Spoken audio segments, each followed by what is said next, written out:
Ladies and gentlemen, welcome to WrestleHorror.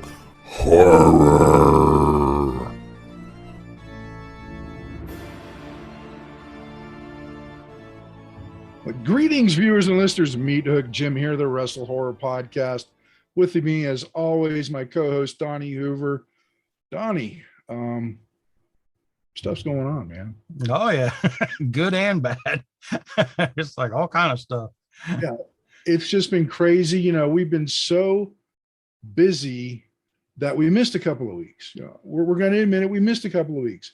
Yeah, but it's good busy that's going to help us. So, oh yeah, good for down the road. Yeah, we're all good with it, and we're going to drop right back into the swing of things here with this episode. And Donnie has a subject he'd like to talk about. Oh yeah, well, we're just going to talk about, and I'm actually going to be questioning you again because we had that paranormal investigation at Carnage, and it was my first one, and I had a blast. And but we need to find out if you and Chris have found anything. You know, what you've seen. We talk about what all we saw that night we were there, and then if what you guys have discovered so far in your research. Well, I will tell you this. So far, there's nothing on 4 cameras, but I still have 3 cameras to go through. Okay.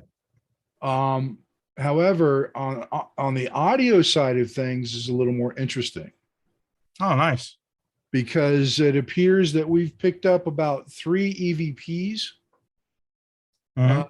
I'm still putting it through the ringer to try to make it understandable. Right now, it's not.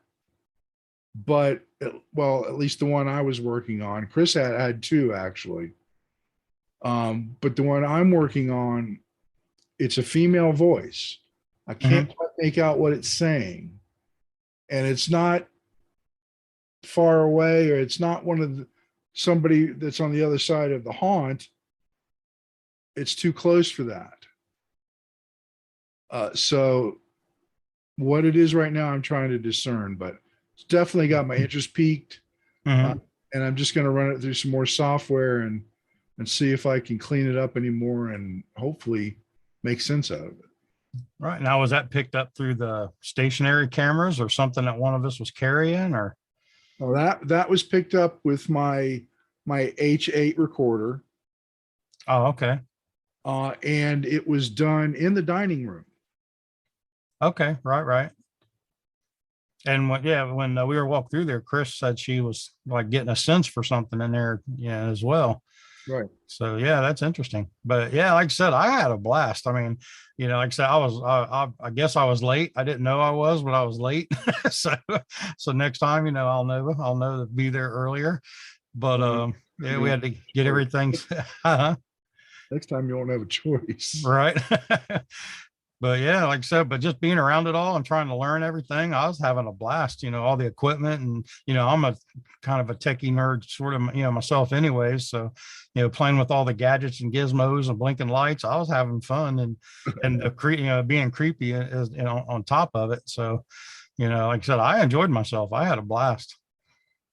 Well, I've got to say that, there's some things that we heard that we didn't pick up on any audio or video.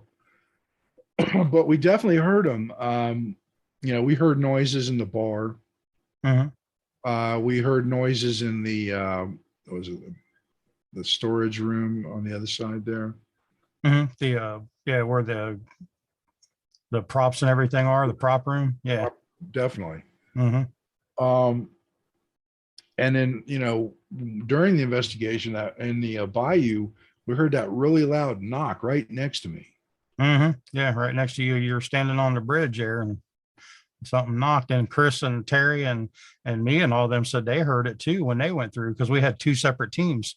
It was basically the girls and then the guys, and when the girls did the bayou haunt and we did the hospital haunt, they heard it. And then when we did the bayou and they were doing the hospital, we heard it. So that was kind of interesting that both groups heard this, the same type of knock and all that. Definitely. And one thing that I can't say I was disappointed, but I found it unusual is the 2 rooms where we expected a lot of activity weren't really doing anything. Yeah, it's like there was nothing there. And except in Benny's room, Andrew, Mm-hmm. something was holding his hand because his hand got very, very cold. Yeah. Yeah. And based on where he was sitting and everything, it would be a small child that would be holding his hand. Mm-hmm. And I he was by the fire truck, so maybe that had something to do with it too. Right. And in the doll room, that one was just a bust. Mm-hmm. Yeah, I was expecting something, but yeah. And like I said, I've heard too many stories from too many different people about stuff, to not think there's something going on in there. Mhm. And then even, with them having proof of it and everything. But yeah, so I was expecting something, but yeah, we got jack crap. You know, you got to remember, it's not a dance monkey dance thing. Right. Yeah. Maybe they just decided, screw it, I'm not going to do it for these guys. Right. Yeah, and like I said, I was trying to be as open minded and sensitive, and pay it like focused as I could be, and I never really noticed anything happening on to me personally, except for that one brief moment when we were in the hospital lunchroom, and I felt the hair like something like either blowing or brushing against the hair on my leg, and then Andrew said he felt it too, and then your other buddy said he felt it, and then you said you saw an orb or some kind of something moving around in your thermal camera, like moving Right. in between us. And then it was like, as you were saying that, I could, feel like either, like I said, it was like a wind type of thing or something like brushing my leg hairs. And I was just like, that's kind of weird. And, that's what I was telling you guys about it. And then I had the thermometer. So I, pointed the temperature at it, and it did drop like, what did we say? It was like 8, 9 degrees. Yep. Yeah, the temperature dropped like 8, 9 degrees where I pointed, where I was feeling the stuff. So, I mean, so that was kind of interesting to me. And, I was like, that got me kind of excited because I was like, oh yeah, I experienced something. It's like, so Well, I mean, I've got to pull the images off of the thermal camera too, mhm. because I was snapping pictures. It doesn't do video, but I was snapping pictures as all that was happening. Yeah. Yeah. So So that'd be cool. That'd been cool if we would have had video of it, like actually moving and stuff. those cost a little more than I can afford. No, yeah, I heard that. Yeah, and then here me trying to be Mr. Big Shot when we were taking a break. Here, I thought I had something on the camera, and I kept pointing your thermal camera at it, like, "Oh, I got it! So look at it, keeps getting bigger, keeps getting bigger." And here was a friggin' piece of paper. And then once they figured out it was like a notepad, I was like, "Well, some bitch!" I was like, "I thought I was being a Mr. Big Shot investigator and found something." That's part of it. Sometimes you win them, sometimes you lose them. Yeah. Well, we've still got to the old tech. I've got to go on the old Sony night vision cameras I have. Mm-hmm. And then the trail cam I have not gone over yet. And I'm actually thinking about investing in a couple of more of the trail cams Mm-hmm. because they're set. This one had side sensors and it's set to snap 3 pictures and then start video. Nice. And as long as there's movement, there's video. Yeah, that's what you need. Yeah, something to capture it. Right. So I'm going to be curious to see what's on that SD card when I get to it this weekend. Mm-hmm. Yeah, I did notice like that when we had talked on the last podcast, you talked about if there's something happening or some kind of presence or energy, it's known to drain batteries. Yep. And then we couldn't get that one to work, and you said you had just put fresh batteries in it and they were completely dead, Yep. and we hadn't even turned it on yet or even started using it.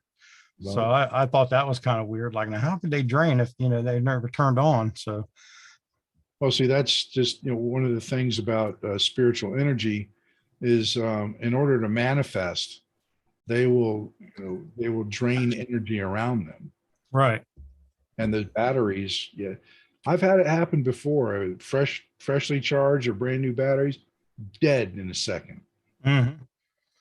Yeah, like I said, we hadn't even hardly turned it on, and it died already. We didn't even get started, and they were dead. I was like, Jesus. That's why I keep recharged batteries on hand, And when it comes to disposables, I've got dozens of every size that I need, Mm-hmm. because you don't know how much it's going to discharge. I mean, I don't want to go through $100 worth of batteries in a night, but Right. Yeah, uh, but like I said, we had a couple rooms where we got a little something, little action, but for the most part, the majority of them, everything was kind of quiet. yeah. But like I said, you and Chris were the more experienced ones, and you guys had the long drive home. So did she say what all they experienced and how many things that she found or seen? Nothing more than they told us before we left. Um, she did say she felt something in the doll room. She couldn't put her finger on it, which is good. Right. And that there are definitely several presences there, Mm-hmm. but she didn't get into too deep with them. Right. So yeah, it's definitely haunted. I mean, I'll put my Truth Paranormal stamp of approval on it. It's haunted. Right.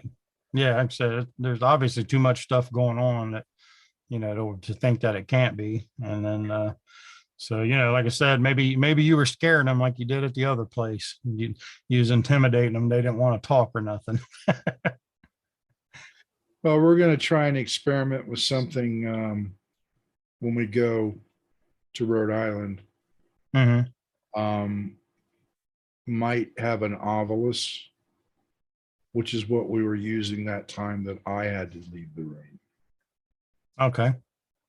So if we can't use an ovilus, we'll probably use our spirit box. It should work similarly. Mm-hmm. So we're gonna have a session where everybody sits in a circle and we ask questions to the either spirit box or the ovilus. Yeah, that'll be fun. Yep.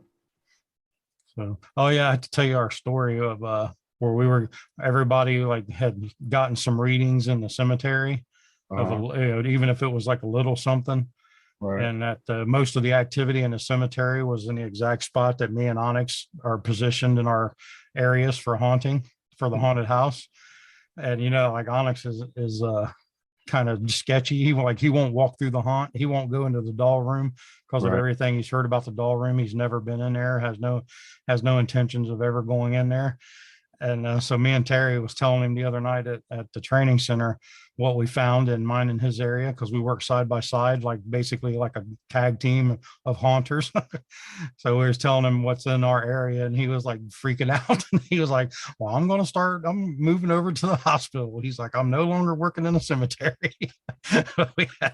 we had him shook. It was funny. And then I was like, no, I was like, they just said, I was like, I asked Jim, I said, if something, remembers us, like if I go back and it remembers me. And I was like, Jim just said, just to say, hey, how's it going? Won't you join in? You're more than welcome to join us and help us scare these people and have some fun with us. And he was just like, nope, forget that. I'm good. He's like, I'm going to the hospital. He's like, oh. I was thinking about it on the way home from that investigation. Yeah.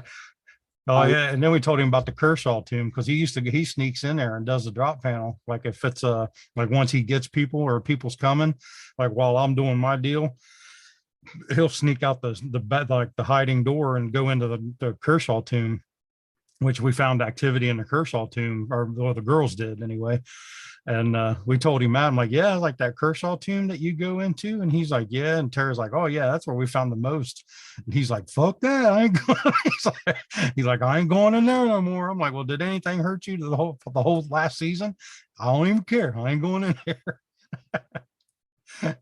What I was going to do is I was going to manufacture an EVP just for Onyx. Yeah, just for to have keep with him. And what I was going to do is it was going to be some sounds, and then you'd hear Onyx. He'd freak out. He probably would freak out. And then he goes, hey, Onyx, we got this EVP when we were investigating. He'd shit his pants, man. Onyx, if you listen to this, I love you, brother. Yeah. Yeah, but it was funny. We had him going the other day, telling him about it. But I told him, I was like, dude, I was like, don't worry about it. I said, they're all friendly. I said, we got beef jerky and water up there with us. I was like, we'll just give them some jerky and just have them help us. I said, maybe we can get some better scares. And he's just like, you can say whatever you want. I don't care. He's like, I'm going over to the hospital side doing that one. I ain't going to the cemetery no more. Oh, you need to tell them that the hospital side's haunted too. We did. That's what I told him. I was like, well, the hospital's worse. He's like, man, just stop. he's like, I don't want to hear no more. He was like freaking out. It was funny. Oh, I wish I could have seen that. we had fun with him. So Oh, now I know during haunt season, and actually we're doing a weekend in July. Carnage is opening up for a weekend, so and we're doing it. So I know he's gonna be like sketchy that whole weekend. what weekend is that? I want to say it's like the weekend of like the 20 something. Let me look here.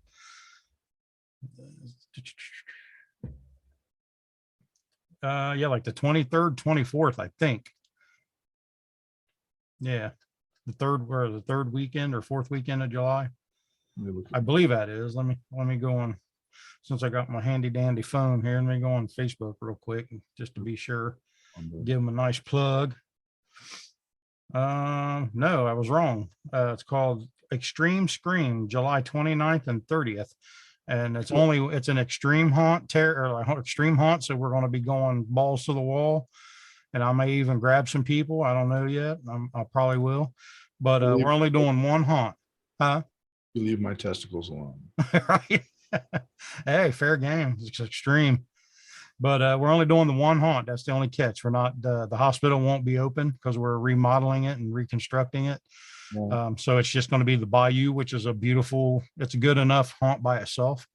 And yeah, it's only $10. So it'd be discounted price, $10, July 29th and 30th at the Carnage Haunted House. $10.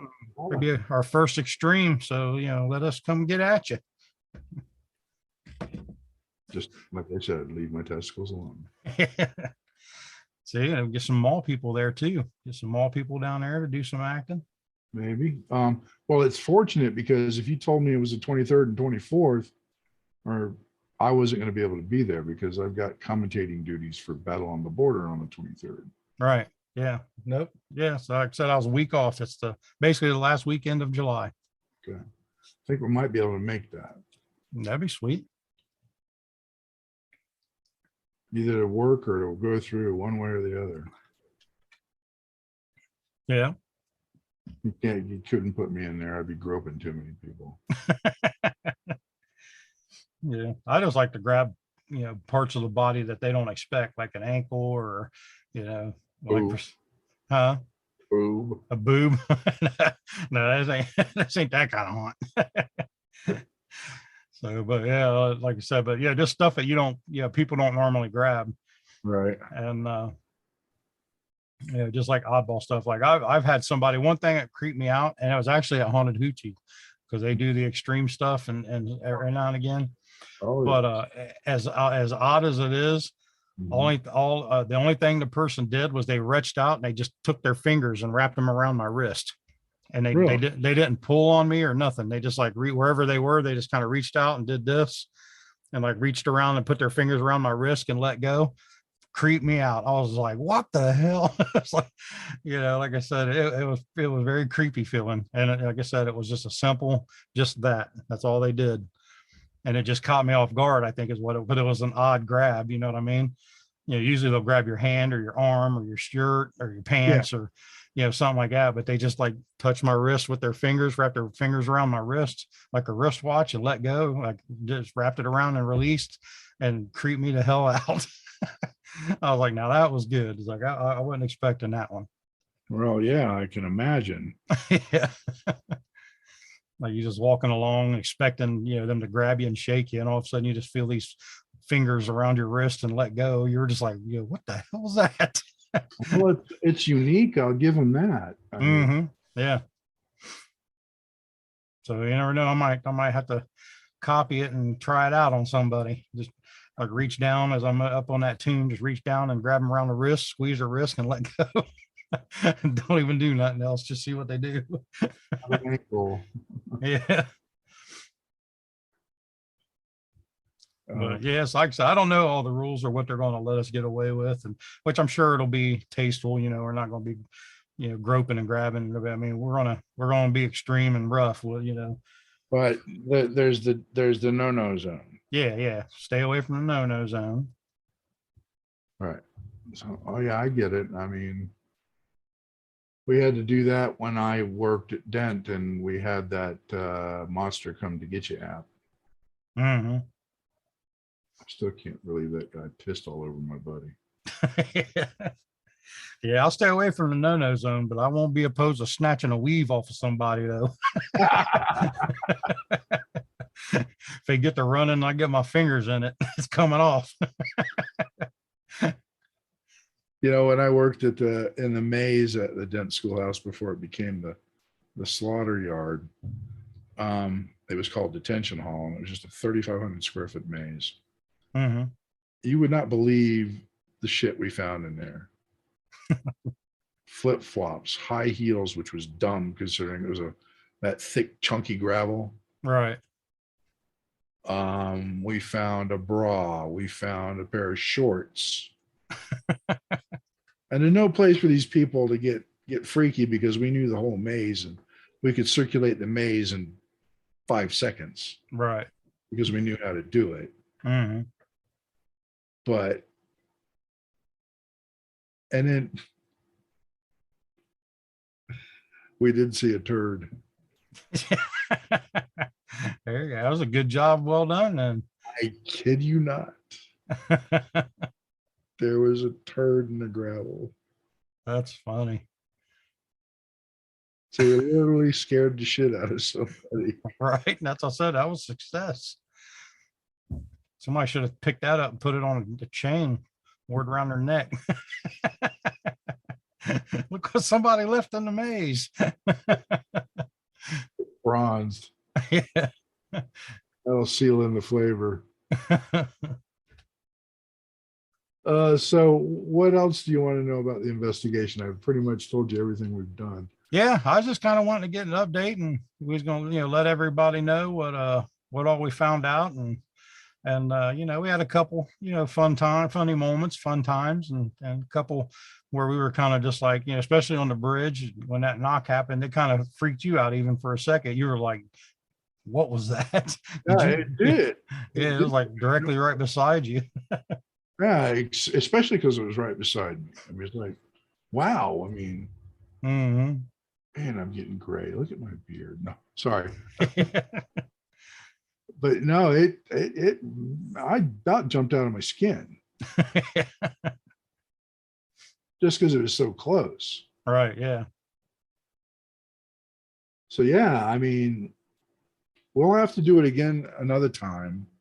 We'll do some different methods and we'll have some different cameras. I'm actually looking at trying to purchase another full spectrum camera before we go to Rhode Island. Nice. So don't know if it's going to pan out or not, but right. I'm going to try. Yeah. If not, we'll use what we got. Well, yeah, I mean, Chris is like, she's going overboard, dude. This has got to be this and this is relax. She just wants to be well prepared, huh? But you know, we got plans, and what I'm trying to do is find a blueprint or a floor plan for the house. Yeah. So I can start designing where we're going to set up central and the 8 cameras that go with it. Yeah. Yeah, I'll see if I can't find something online and help out. See if I can't find the floor plan or something like that. Yeah, because that'll give me a chance to be able to, you know, if I've got the scale and everything, then I'll know how much distance there is. I plan on buying at least two extension cables. Mm-hmm. One will probably go down into the basement. Nice. The other one will probably go up into the attic. Yeah. But those extension cables will add 150 feet to the 60 feet we already have. So we got 210 feet. Yeah, that should be good. Because I really, really want to get that DVR going. Oh yeah. It's 1080p with night vision. It's got a drive in it that'll easily store all night's video. Mm-hmm. I wanted to use it so bad at Carnage, it just wasn't practical. Right. Yeah. Yeah. So we probably should have fought that out. It's like we didn't think about having to go up and over to get to certain sections of the haunt and it being so big, you know. I didn't that yeah, that's on me. I didn't even think about that. But Central will have access to all the cameras and recording capabilities. And as soon as that's over, I get my monitor back. Nice. There you go. Until the next time that she's going to want it again. Right. Use your monitor. It's bigger. Right. There you go. Mine's a 24-inch. She tried to talk me into using my 32-inch monitor. I said, that ain't going. Right. So for you guys listening and watching, I'm just babbling. So just this is what we call filler. Mm-hmm. But we had a great time doing that. And many thanks to Mia for sticking out with us the whole time and actually helping us with the investigation. Oh yeah. Yeah. She said she had a blast too. So, and Andrew, and who was the other girl? I never met her. I'm not sure. I was Andrew's best friend, but yeah, I don't remember her name. I hadn't met her. Well, Andrew and Andrew's best friend, they both helped us during the investigation because Carnage is such a big place that we miscalculated it and we didn't have enough people. We needed more people, and they were very nice to join us and help us get as much data as we can. I'm anxious to get over the rest of the video data. I've done all the audio, so I just got to go through those 3 cameras, and hopefully one of those 3 cameras has something unexpected. Yeah, for sure. I'd say once you guys comb through all the data and stuff, we'll update everyone and see what was found. And I will tell you, once the data has been cleaned up, if there is anything video wise, I will post it on the WrestleHorror page. Nice. And if there's any audio that once I clean it up, I mean, there is audio, I just have to clean it up. I'll post those files on the WrestleHorror page too, just so you can formulate your own opinions. Yeah, there you go. To be like us, to be hopeful skeptics and form your own opinions. Yep, I'm probably the biggest hopeful skeptic out there, followed closely by Donnie. Right. But I firmly believe there's something out there. Whether it be an alternate dimension or ghosts, or there's something. Right. Yep, I agree. And I'm out of beer. Uh-oh. I think that's time to take it home then, ain't it? It is. So anyway, that's our recap of our investigation at Carnage Haunted House. Kudos and thanks to Mia and company for inviting us in and helping us. We'll probably be back to do some more stuff because I think we haven't got through all the layers of Carnage yet. Right. Yeah. That was just like a trial run, basically. But this was, we didn't get really into thick like we wanted to, but it's coming. Oh yeah. So, I had fun, Donnie, everybody had fun. Yeah. And got data. And that's, even one EVP is a win to me. Oh yeah, for sure. So the thing with the cameras is it's old tech. And sometimes old tech does better than new tech. Mm-hmm. I mean, I've got 20-year-old Sony night vision cameras. One does digital 8 tapes and one does mini CDs. That tells you how far back. Hey, they get the job done. They do, except for the fact that every hour I've got to go change something. Right. Got to change tape, or I got to flip a CD. Actually, on the CDs, I got to flip them every 30 minutes. It's maddening. Mm-hmm. But analog equipment's sometimes better, and can't wait to finalize that CD and that tape and see what we've got. So, yeah. Yay, ghosts. Anything else from you, Donnie? No, I think that covers it for about now. Like I said, we'll get with everybody next week and let them know about our Full Throttle Thursday at Obet's Adventure. Which is another full story in itself. So we'll get into that next show. Now you can hear me babble again about this one too. So anyway, I'm Meathook Jim. That's Donnie Hoover. This is the Wrestle Horror Podcast. Thank you for watching and listening. Yep. See you guys. Thanks for listening. Make sure you follow us on all of our social media outlets: Facebook.com/WrestleHorror, Instagram @WrestleHorror, Twitter @WrestleHorror, on YouTube at the WrestleHorror channel. And you can also find us on our website, www.WrestleHorror.com.